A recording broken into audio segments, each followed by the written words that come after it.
Compte rendu de la session ordinaire du Conseil des ministres du jeudi 2 décembre 2021. La session ordinaire du Conseil des ministres s'est tenue ce jeudi 2 décembre 2021 de 10h à 12h sous la haute autorité de son Excellence, Monsieur le Président de la Transition, Président du CNRD, chef de l'État, chef suprême des armées, le colonel Mamadi Doumbouya. Les points suivants étaient inscrits à l'ordre du jour. Message de son Excellence, Monsieur le Président de la Transition, Président du CNRD, chef de l'État, chef suprême des armées. Le compte-rendu de la session ordinaire du Conseil interministériel du mardi 30 novembre 2021, recommandations et décisions et les divers. Le message de son Excellence, Monsieur le Président de la Transition, Président du CNRD, chef de l'État, chef suprême des armées.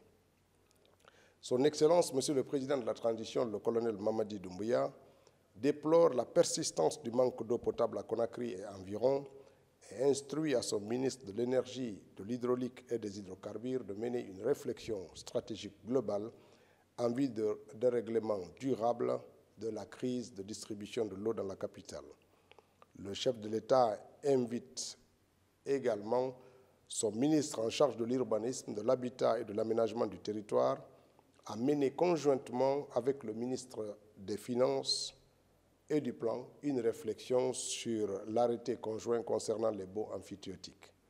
Le chef de l'État instruit à son Premier ministre, chef de gouvernement, d'ordonner une réflexion sur la création d'une fiscalité spécifique concernant les domaines publics maritimes et d'envoyer les ministres de la Sécurité et de la Protection civile, le ministre de l'Urbanisme, de l'Habitat et de l'Aménagement du Territoire, le ministre du Budget, le ministre de l'Économie, des Finances et du Plan, le ministre de l'Enseignement technique et de la formation professionnelle et le ministre de l'Élevage en voyage d'études au Sénégal et en Côte d'Ivoire sur ces questions de fiscalité du domaine public maritime et de la sécurisation du foncier.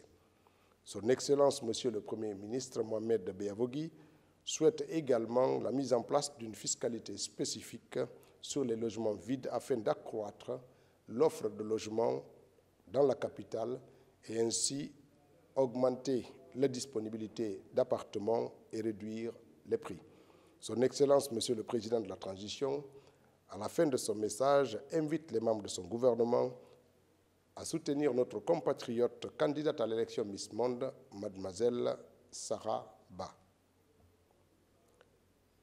Compte rendu de la session ordinaire du Conseil interministériel du mardi 30 novembre 2021. Le Premier ministre, son Excellence M. Mohamed Beavogui, est revenu sur le climat social qui prévaut dans le pays et invite les ministres en charge des questions sociales à privilégier le dialogue avec les partenaires sociaux. Le Premier ministre a évoqué également les questions sécuritaires qui menacent notre pays du fait du contexte sous-régional marqué par la montée en puissance du terrorisme. Il a salué les efforts déjà déployés par les forces de défense et de sécurité dans le maintien de la stabilité de notre pays et a signalé au ministre de l'Économie et des Finances la nécessité d'inscrire cet enjeu comme une priorité dans les lois de finances 2022. Le Premier ministre a informé le Conseil de l'élaboration de la feuille de route du gouvernement avec pour toile de fond l'état de droit et le retour à l'ordre constitutionnel. Au titre des communications des ministres, le ministre de la Jeunesse et des Sports a fait une communication relative à la participation de notre pays à la Coupe d'Afrique des Nations au Cameroun 2021. Il a présenté le programme de préparation de l'équipe nationale et fixé les critères de formation de la délégation qui sont conformes aux prescriptions de l'arrêté conjoint. Il a ensuite informé le Conseil de la nécessité de prendre des dispositions allant dans le sens d'améliorer la participation de notre pays à cette compétition continentale. Le ministre de l'Information et de la Communication a fait une communication relative à la stratégie de communication gouvernementale. Le ministre de la Promotion féminine, de l'enfance et des personnes vulnérables a fait une communication relative à la commémoration de la Journée internationale pour l'élimination des violences faites aux femmes. Pour cette année, Madame la ministre a informé de l'organisation d'une campagne de 16 jours avec les partenaires techniques et financiers et qui se clôturera le 10 décembre 2021 avec la Journée internationale sur les droits de l'homme sous l'égide du ministère de la Justice et des droits de l'homme. Au titre des recommandations et décisions, le Conseil des ministres du 2 décembre 2021 a abordé les points suivants. Le ministère de la Jeunesse et des Sports, le gouvernement a été invité à mettre à la disposition du ministre tous les moyens nécessaires à la réussite de la participation de la Guinée à la Coupe d'Afrique des Nations et de se mobiliser pour faciliter les préparations de l'organisation de la Coupe d'Afrique des Nations dans notre pays en 2025. Au ministre de la Sécurité et de la Protection civile, le Conseil recommande au ministre de la Sécurité et de la Protection civile de trouver des locaux dignes de son ministère pour installer cette institution forte de la République.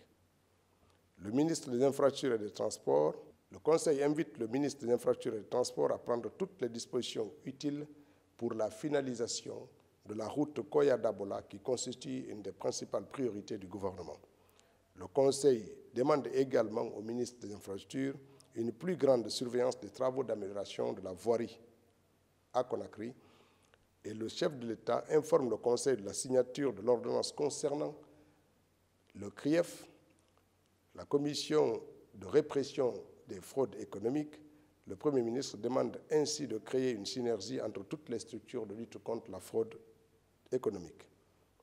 Au titre de la communication du ministère du Commerce, de l'Industrie et des petites et moyennes entreprises, en raison d'une augmentation importante du prix du blé à l'importation qui est passé de 330 $ la tonne en début d'année à 445 $ par tonne en novembre 2021, soit une augmentation de 35% en une seule année, le gouvernement a initié un dialogue avec les minotiers et les boulangers-pâtissiers en vue de réajustement du prix de la farine et du pain au bénéfice du bien-être des populations.